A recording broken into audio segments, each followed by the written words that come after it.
Konnichiwa. Watashi wa JJ desu. My name is Mankin. My name. That is not how I speak. My name is Mankin. I am excited to talk to y'all about sumo. Sumo wrestling, right? Oh shit, you're doing it again. Boreda Minkindwi. I don't know what that is. Welsh. Welsh? Good morning, I'm Minkin. Dude, you've been practicing Welsh. A little bit. A little bit? A little bit. A little bit? That's all I know. I mean, I know more, a little bit more, but... Go. Give me one more. Nosta. Nosta. Good night. Okay. Alright. Brinhaunda. Good afternoon. Okay. How popular is Welsh in Welsh? In Wales? Wales. Oh. Ooh. Hey, you know what? It's not that. It's so... from what I know, a lot of native Welsh speakers mostly live in northern and western Wales. Southern Wales is mostly English speaker, and that's where the two big cities are. Do they also speak English?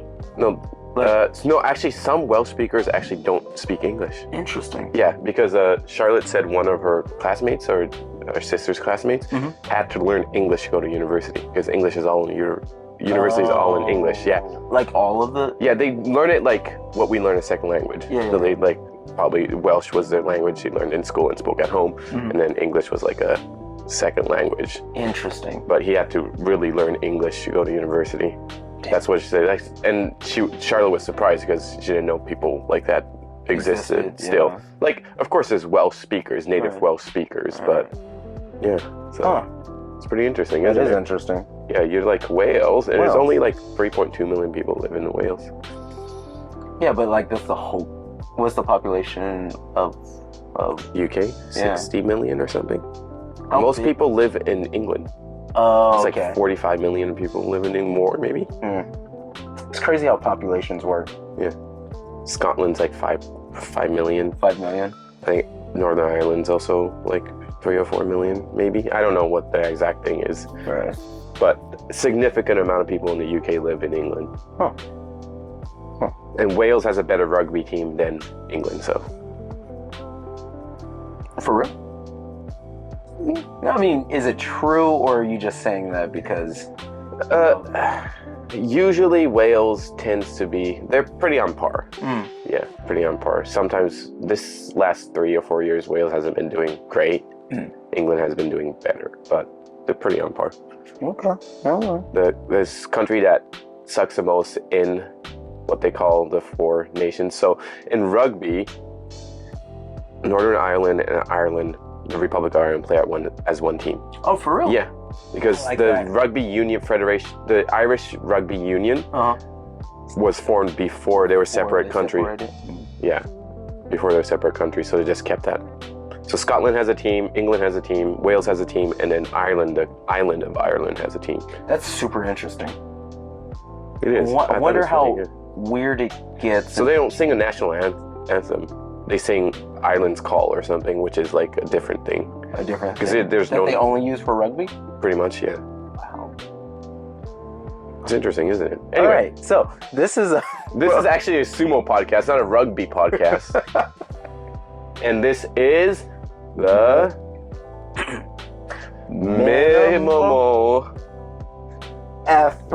minimum effort podcast video cast with Justin JJ Jones and Minkin sucks a lot Reagan. Yeah, that's us. I got your last name. Yeah. I got that. You got my last name right, but my middle name is not Sucks a Lot. Are you sure? Yeah. Sucks more than a lot. No, it is actually Clifford the Big Red Dog? Yes, exactly. Okay. Yes. See? I do know. Yeah, and then JJ's middle name is... Everybody look at this right here. You want to see this? It's... I'm going to cut this out. No, I'm going to steal it before you know. Okay, alright. Why do you look so weird? What is going on here? Why are you looking at my face? But what is going on here? It looks like you. I just took a photo in the back room. That's it. It's just something's off. I didn't want to take the photo. Am I missing part of my head? Is that what's happening here? Is it awkwardly photoshopped? It looks like you photoshopped it? No. If you look straight at me, my cheekbone's really high. But yeah, I know. But even more in this photo. No. That's That's real. No. Yeah. No, I can see your cheekbones are really high, but even in this photo, it's like even. Just stop this. What are we doing? Man, this is not sumo. We're like 20 minutes in, and we haven't even talked about this. Is the Minimum Effort Podcast with the Honu Sumo founders, JJ Jones and Minkin Clifford Reagan. So the better host. I'm not going to argue that. I'm not going to argue that at all. But what I am going to talk about today is I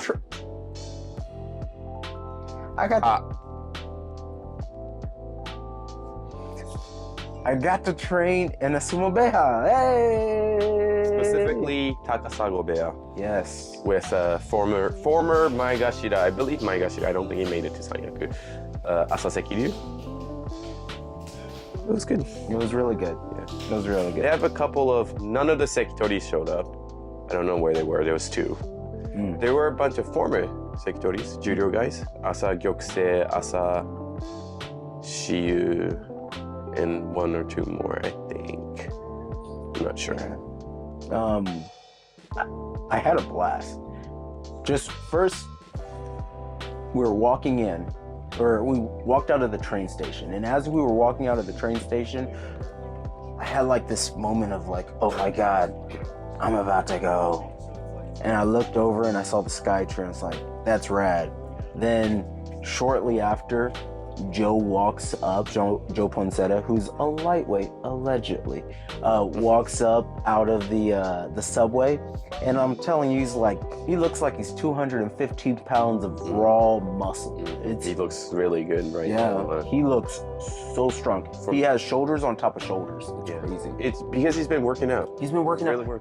Working out, creatine, putting in the work, like. I've never seen this version of Joe. He's been really dedicated. He's been national champs 3 times now. But his first 2 times were non-qualifiers. Right. So he kept calling himself the champion of non-qualifying nationals or something. He had a really good phrase for it. Ours is not as good. Something like We're that. not rocket scientists like him. So no, literally. Yeah, he's a real rocket scientist, and now he's rocking some solid shoulders. It's crazy. But yeah, I have a picture of him. I should probably insert that right about here, of him with the Skytree behind him, just ready to go. Then we start walking over to the Beya, and you can hear the shikos. You can hear the intensity in the air. You can almost smell like the sweat and determination, right? And I'm starting to get my goosebumps. I'm not losing my shit yet because I know Kanishiki's not there, so I'm like, oh man, here we go. We meet up with the rest of the US team. We hustle over, we wait for the manager to show up to kind of guide us in. We go in, and first things first, I'm taking off my shoes and I'm trying to suck it in. I'm just like, this is amazing. We walk down the stairs, which I should have thought about it before. Walking down the stairs means we're coming back up, which means we have to go back down after training, which is the hardest part. We change up and we're walking up. You walk up the stairs, and I wish I was able to film it because it's a great shot of us walking up the stairs and we come right into the ring. It was right magical. There, yeah. It's magical. It's like walking into heaven or hell, depending on what was about to happen. A little bit of both, to be honest. And we're right into Shiko's. I think we did 100? I think it was a total of 100, so he popped in around 30 or so, maybe. Yeah, and it was more than that. 40, 50, maybe. I think I think they were doing 300 because I was listening to the number. Really? They were doing 300? They were doing 300, and we popped in somewhere in the middle of them doing their 300. Yeah, we didn't do that many. We did not do 300. The second day, I definitely did. They do 300? No, they did 300 the second day. Once again, we showed up a little late. Not as late as that. So we did more. We did more this second day. But that first day, we did close to 100, like really trying to focus it in. And straight from the Shikos, we do the, what is it called? The, Ichi... No, we didn't do Suriyashi first. Oh, yeah. So, Shiko, Suriyashi. Then Ichooshi.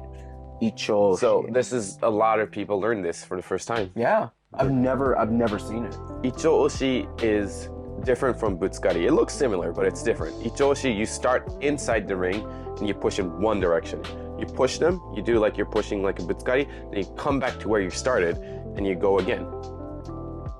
That's the same part, that's similar to Butsukari, instead of going back and forth, which nobody seems to do in the US. Right, yeah. It's a little lost in translation. Yeah, there's a lot lost in translation. But yeah, you go inside the ring, push them out, walk back to where you started, do it again. Yeah. What's the total that we did? Like 5? 5, yeah, I didn't make us do much. Yeah. And, when we were there, we saw a couple juniors doing it. Oh, man. That kid almost, it looked like he was dying. He might have died. Oh, the guy in the lowest rank? Yeah, the guy in the, yeah. Asa Sakurai, yeah. He's like 16 years old, apparently lost 50 pounds since joining. He started, yeah. He was like, it's like, I think he said 6 months when he was talking to Konishiki. Which is, it's amazing. Then after that, did we go straight into rounds after that? Or no, because then that Rikishi got his practice in because he had to go start cooking. Yeah. So he gets done first and then he bows out and then goes and does the cooking and stuff. Yeah. We ended up getting some rounds in. Edible looked amazing. Joe looked pretty good. Eric looked phenomenal. Yeah. There was a lot of learning that we had to do. Just like practice on our Tachi-ai, our Suriyashi. Some of us, our Suriyashi's really off due to other things that we do.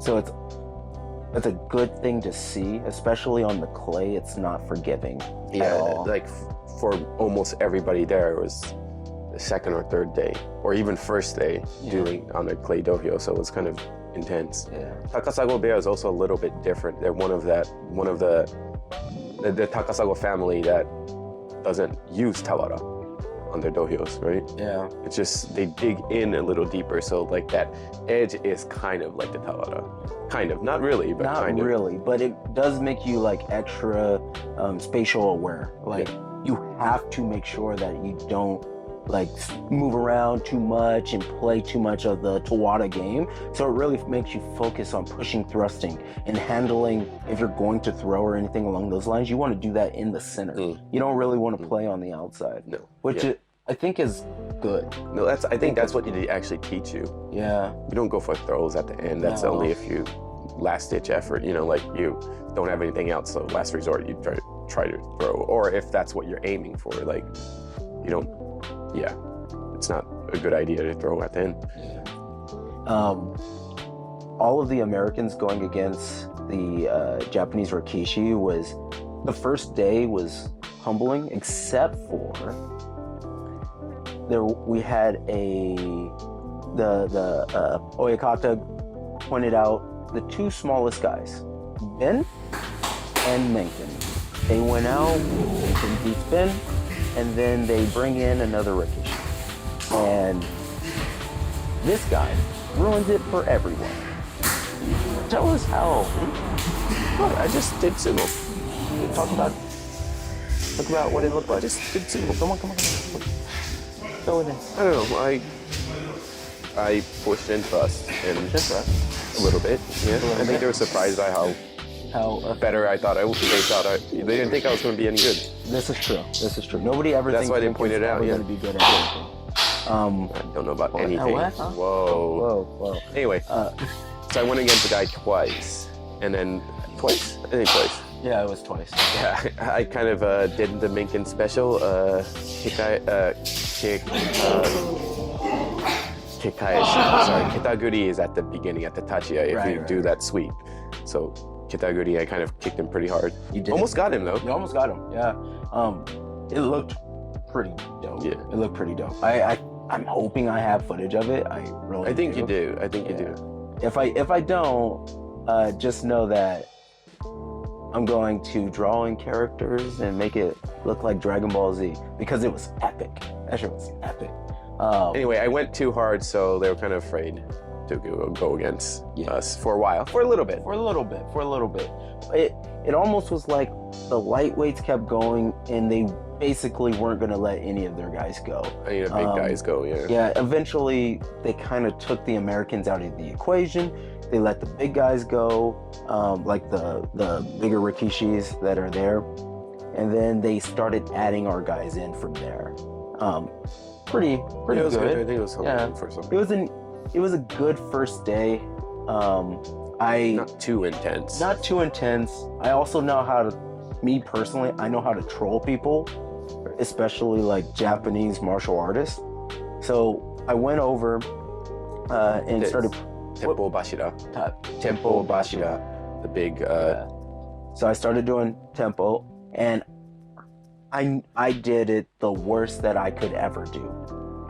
And I didn't just do it for a little bit, I did it for an awkwardly long time. So ugly, so consistent, and so long that the Oyakata sent one of his guys over. Was that what the Oyakata sent him over? Yeah. Oh, Oyakata sent him. Okay. Oyakata was like, go. I didn't see that part. I saw the guy talking to you that was standing near you the whole time. Yeah, he was like, yeah. And then, so Oyakata sent him over and started giving me details on it. Details on my tempo and how to do it. Hand movement, hip position, legs, everything. And dialed it in, and I felt good. That was when I first started doing Suriyashi. I looked at that and I saw how like clean and waxed and like treated it was. I was like, I'm gonna spend a lot of time here. I'm gonna spend a whole lot of time. And that was my favorite thing of that day. It was so fun. To do it right. Yeah, and then JJ kept doing it, and as JJ got better, there was even more details added. Like, he started adding more like hip position, where my elbow goes as I'm driving through. Head position, which side it should be on, how far forward you should move, how you should move your feet. Yeah, how you should move your feet. Where, like how the hand comes out. Man, there's lessons that I have. That day alone was worth more money than I could ever afford. Just that day. And that was like, out of the 2 days, it was the lesser day. But that first day was it was gold. If I just had that and I went home, I would have zero regrets. Zero. Absolutely zero. It was a good training for it. It was humbling for a lot of people. Like, yeah, I think it was humbling. Can I bring out names? Of course. It was definitely for Mark Jones. Yeah. He got a lot. Like, even the Oyakata was like, don't be on your tippy toes. Flat foot. Even the Oyakata that didn't say much that day, right? Yeah. He was like flat foot, fat foot, because he's kind of running on his tippy toes. He's used to cleats coming from a football background. So it's difficult for him to adjust to that, right? Just that Suriyashi. And he practices in shoes. Which doesn't help, right? So it's a little bit of fundamentals of it. You can get away with a lot on the canvas, like the international canvas that we use. Yeah. You can get away with a lot, but the clay is not forgiving. It is not forgiving. And you truly have to Suriyashi. Right, you have to Suriyashi, your shikos have to be on point. All of that is super important. If you don't have that, things do suffer on that floor. I like to think of sumo wrestling almost like tennis. The way that you play tennis on the grass, on the clay, or on the turf is all different, right? You have to understand that it's a different thing on different surfaces, right? And that's an adjustment for us. It is, yeah. Yeah.